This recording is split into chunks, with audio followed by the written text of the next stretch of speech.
Everybody's got to realize, if you haven't been to New Orleans, you got to come. There's so much to enjoy. We're a small, big city, right?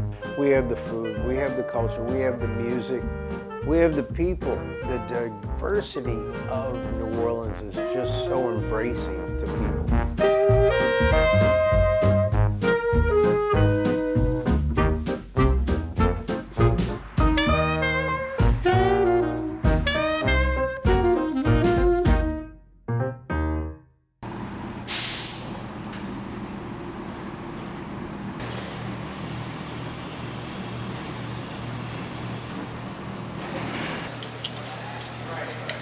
This place is an iconic part of New Orleans. We are the oldest oyster company in America. 1876 is a long time ago. Since then, we just developed into the most iconic oyster place in the city of New Orleans and throughout the region. All right, young man. So over the years, P&J has been through a lot. You know, storms, pandemics, oil disasters. So it's been a challenge, you know, to be able to make it through all that kind of stuff. That was difficult for me, for my family, for businesses throughout the city. But we were back. P&J is a passion of mine. It is certainly, you know, oysters are in my blood. And Grandpa was a big part of making this a success. So was my father. And along with my brother, my sister Mary, and my nephew Blake. And we hope to continue this tradition for another 147 years. Louisiana is the #1 producer of oysters in America. Not everybody realizes that, but it's about the combination of the fresh water from the Mississippi River and the salt water from the Gulf. And it creates a perfect environment for the production of oysters. And it's the estuaries that are so important, and the marshes and just these tributaries that generate these beautiful flavors of oysters. What y'all got now, 110? What y'all got in the bags, about 110? Scott and Jenny and Boudreaux, they are, you know, amazing farmers. They're able to maintain and build and just generate some of the best oysters in the world. And that whole area, it's a wonderful thing being a partner with them. How'd y'all do today? Y'all got them? Yeah. Y'all were cooning or dredging? No. Dredge? I thought you were gonna get in the water and swim. No. No?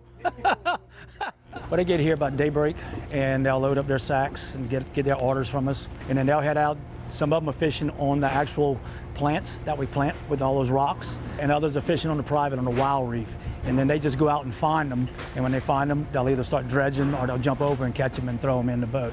Cull them, sack them up, and when they get to their limit, they'll come on back. And that's what's happening right now. The boats are just starting to come in.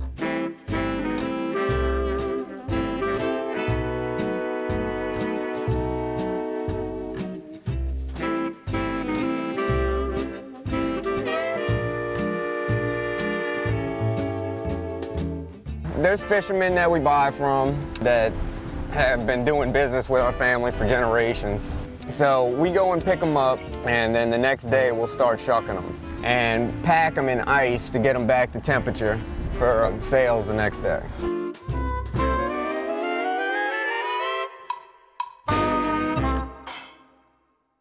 Look, shucking oysters, it is truly an art, and it's not easy. You have to have that combination of strength, where to put the knife, to pry it just right, and to shuck it just right. There's a certain way you have to do it. It's not just speed. It's a difficult thing to be able to shuck an oyster. It takes a talent, for sure. Hey, buddy. What's going on? How you doing, young man? Good. Good to see you. Always a pleasure. Always. What makes you so good at the shucking? I want to know. A lot of it is experience, growing up around it, being around people who push me to want to do great things, and having a lot of support. And shucking 4,000 to 5,000 oysters a day don't hurt, especially the P&J oysters.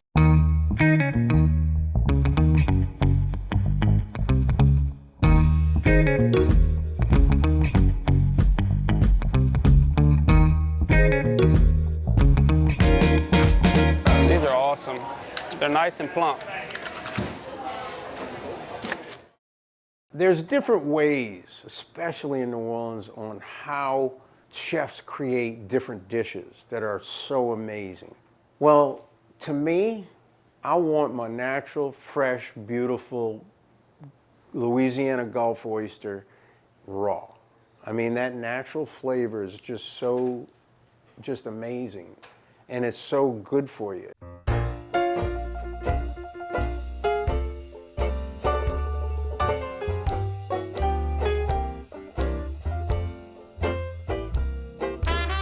Oysters are the epitome of what the essence of the sea has to offer, and in a perfect way. I eat oysters all the time. I love oysters. And I also eat them because I want to be able to tell my customers what they taste like.